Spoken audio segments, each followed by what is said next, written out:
Jilani says, I've been told that we should not direct or show our legs while sitting or sleeping towards the Qibla and towards the Quran. They say that it is a form of disrespecting it. Please guide me.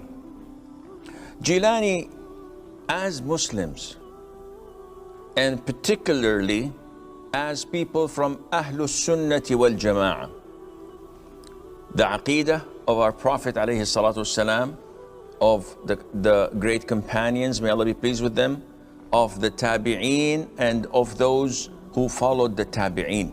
May Allah have mercy upon them all.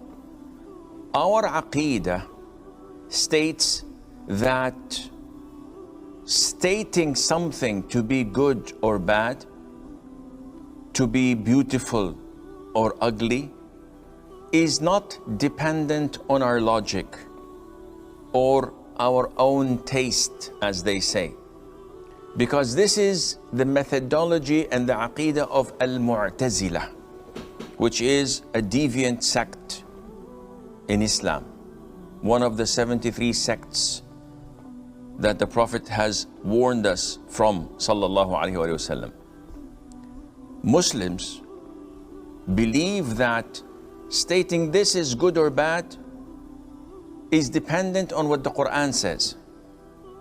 It's dependent on what the Prophet ﷺ had taught us.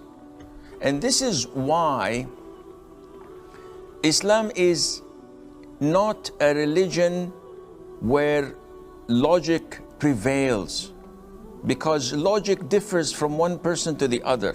What you see good, I may see to be bad.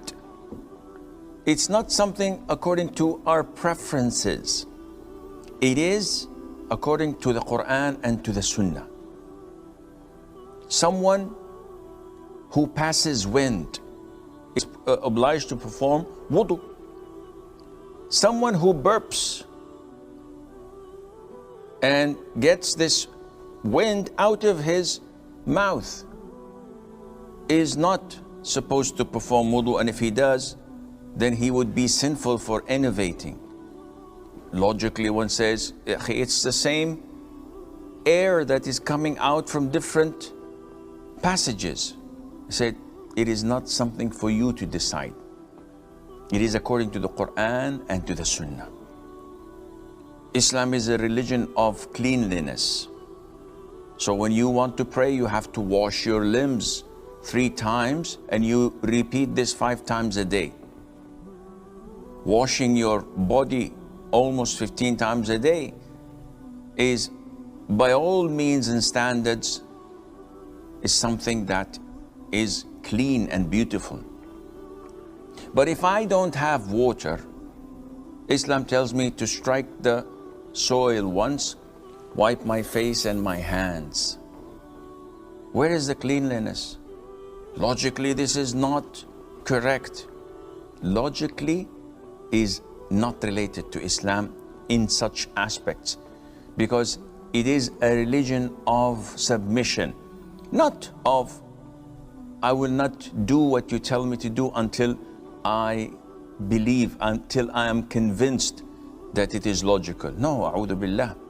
This is the methodology of Satan, of Iblis. Allah tells him, prostrate to Adam, and he objects and says, no, I am better than him. You created me from fire while he was created from clay. So I refuse to prostrate to him. So again, Jilani, when we come to an issue as such, which is always prevalent in masjids, when people recite the Quran, they put their backs to the wall and they extend their feet. That is, they extend their legs with their feet directed to the Qibla. And maybe their feet is directed to a place where the Quran is put there and collected. The elders usually come and scold him. You're not supposed to do this. This is disrespectful. This is haram. If your parents were in front of you, would you have done this? If your elders were there, would you put your feet like this? And they give a lot of examples and explanations. With all due respect, again, we have to go to the Quran and to the Sunnah. Is there anything that states or indicates that it is not permissible? Not at all. Is there anything that insinuates that it is not recommended, it's disliked, it's makruh? Not at all. So what to do?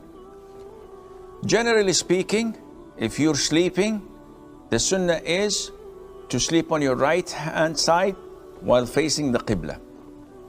But if you don't do that and you decide to sleep with your feet towards the Qibla, this is totally permissible. Because in order for me to say that this is disliked, in this case, I have to provide the evidence from the Quran and the Sunnah.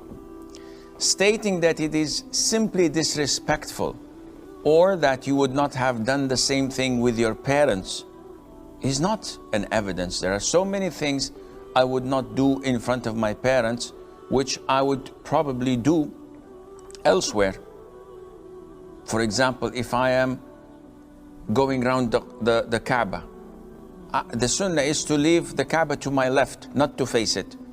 So if my father is speaking to me and I give him my side and I don't face him, this is disrespectful.